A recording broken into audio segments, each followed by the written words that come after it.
Le Congo et la France ont des rapports historiques indéniables et très fructueux. C'est des partenaires qui ont énormément de choses à faire en commun. Et parmi les choses à faire en commun, il y a des questions de sécurité, il y a des questions de coopération militaire. La coopération militaire et de défense est une coopération très riche, très active et très ancienne. Nous parlons d'un accord cadre de 1974 et c'est une relation qui a évidemment changé de nature puisque le partenaire est central dans les demandes qu'il produit auprès du partenaire français.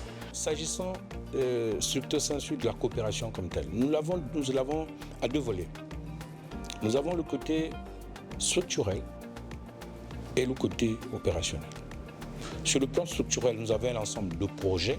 Je citerai le plus emblématique de tous, c'est le projet de l'école de génie travaux, qui est une école nationale à vocation régionale, qui a été montée par la volonté de leurs excellences, M. Denis Sassou Nguesso, président du Congo, et M. Jacques Chirac, à l'époque président de la République française. L'importance de cette école se situe dans son objet. Lorsqu'on parle de génie travaux, on a immédiatement en tête non seulement les besoins de forces militaires, mais c'est aussi le besoin de forces militaires mis à disposition de la population. Il y a des ressortissants de 18 pays qui étudient. On a des coopérants français, on a des instructeurs français, congolais. Et puis, il faut aussi remarquer que cette école a une ouverture sur les génies travaux, de sorte de former aussi quelques civils avec ces cours extrêmement solides leur permettent de trouver un emploi après dans le secteur privé, que ce soit en électricité, en refroidissement, en terrassement, en maçonnerie.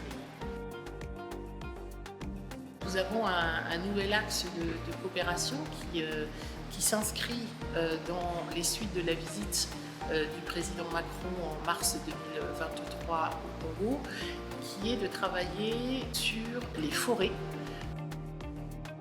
Qu'on ait choisi le Congo, qui est l'un des plus grands bassins hydrographiques les plus puissants de la planète, ce n'est pas fantaisie. Et nous saluons cette initiative de la partie française. C'est un axe majeur en termes de maintien et de préservation de la biodiversité. En matière de lutte contre le changement climatique, nous parlons ici de sécurité, de lutte contre la criminalité, de lutte contre les trafics de grumes, notamment d'espèces fauniques.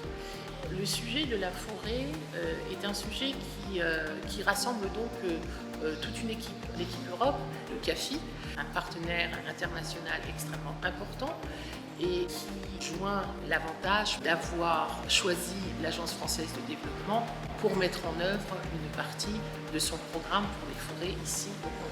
C'est aussi une équipe France, puisque nous avons la mission de défense, le service de sécurité intérieure, le service de coopération et d'action culturelle qui travaille avec les autorités congolaises sur le country package pour savoir ce qu'on y met. Le Congo s'inscrit dans une dynamique de pays leader en termes de protection de la forêt, en termes de protection de l'environnement.